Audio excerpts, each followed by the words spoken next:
గత సంవత్సరం బడ్జెట్లకు సంబంధించి కేంద్ర గిరిజన విశ్వవిద్యాలయానికి ఎటువంటి కేటాయింపులు అనేవి జరగలేదు. ఓవరాల్గా అన్నింటినీ కలిపి యూజీసీలోనే ఏర్పాటు చేయడం జరిగింది.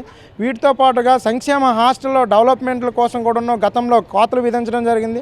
ఈసారి కూడాను ఏవైతే సైనిక స్కూళ్ళు, నవోదయ స్కూళ్ళు, గురుకుల పాఠశాలలు ఉన్నాయో కేంద్రానికి సంబంధించినటువంటి ఈ పాఠశాలలు అన్నింటిలో కూడాను బడ్జెట్లు కేటాయింపులు పెంచితేనే అక్కడ ఉన్నటువంటి విద్యార్థులకు సక్రమమైనటువంటి నాణ్యమైనటువంటి విద్య అందుతుంది. ఆ అమ్మాయిలకి ముఖ్యంగా ఎస్టీ గిరిజన అమ్మాయిల హాస్టల్లో సొంత బిల్డింగ్ లేక అద్దె భవనాలంట చాలా ఇరుకైన గదుల్లో నడుచుకునే పరిస్థితిలో దానికి ఖచ్చితమైన బడ్జెట్ కేటాయింపులు చేయాలి. అయితే ఎస్సీ హాస్టల్స్ కూడాను లేటెస్ట్గా ఈ జిల్లాకు 3 కోట్లు బడ్జెట్ కేటాయింపు చేశారు. ఆ బడ్జెట్ ఖర్చు కూడా కాకుండా వెనక్కి వెళ్ళిపోయే పరిస్థితిలో ఉన్నాయి. కనుక గతంలో బడ్జెట్ కేటాయింపు చేయడమే కాదు, దాన్ని అదే స్థాయిలో ఖర్చు పెట్టే చర్యలు కూడా చేపడితేనే ఆ మాత్రం ఏమాత్రం అయినా కూడా ఒక రిజల్ట్ కనబడే పరిస్థితి అయితే ఉంది.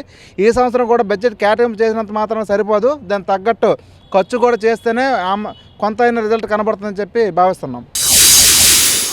మహిళలు ఎదుర్కొంటున్న సమస్యలపైన, మహిళలపై జరుగుతున్న దాడులపైన బడ్జెట్ కేటాయించాలి. అలాగే ముఖ్యంగా ఈరోజు 2 అంశాలు ముందుకు తీసుకొచ్చి బడ్జెట్ కేటాయించాలి. శిశు సంక్షేమ శాఖకి భారీ ఎత్తున బడ్జెట్ కేటాయించాలి.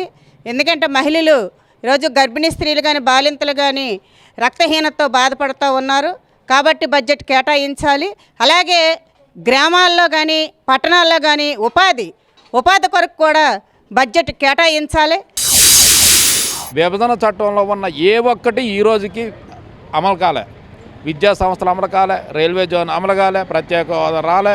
ఇవన్నీ పక్కన పెడితే ఉత్తరాంధ్రకి ప్రత్యేక ప్యాకేజీ ఇస్తాము, బుందేల్ఖండ్ తరహా ప్యాకేజీ ఇస్తాము అని చెప్పి ఆ విభజన చట్టంలో ఉంది.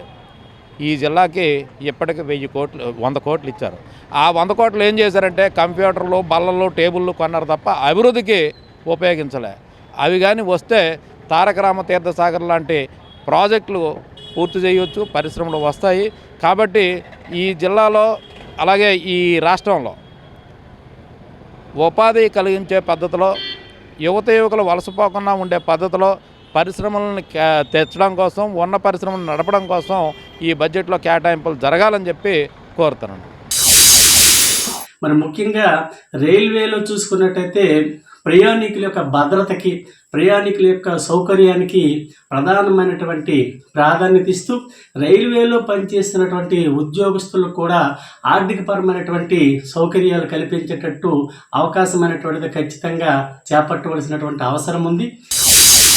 ఉపాధి హామీ చట్టానికి కేంద్ర బడ్జెట్లో 3 లక్షల కోట్లు కేటాయించి పాత పద్ధతిలో ఒక పూట పని ఉండే విధంగా చూస్తే ఈరోజు ప్రజల కొనుగోలు శక్తి పెరుగుతుంది, ఆర్థికంగా అభివృద్ధి అవుతుంది, విద్య, వైద్యం అన్నీ మెరుగ్గా ఉంటాయని చెప్పేసి మా సంఘం డిమాండ్ చేస్తుంది. ఆ విధంగా వాటాదారులను ప్రవేశపెట్టున్న బడ్జెట్లో నిధులు పై విధంగా కేటాయించాలని చెప్పేసి ఉత్తరాంధ్ర అభివృద్ధికి దృష్టి సారించాలని చెప్పేసి కౌలు రైతు సంఘం డిమాండ్ చేస్తాం.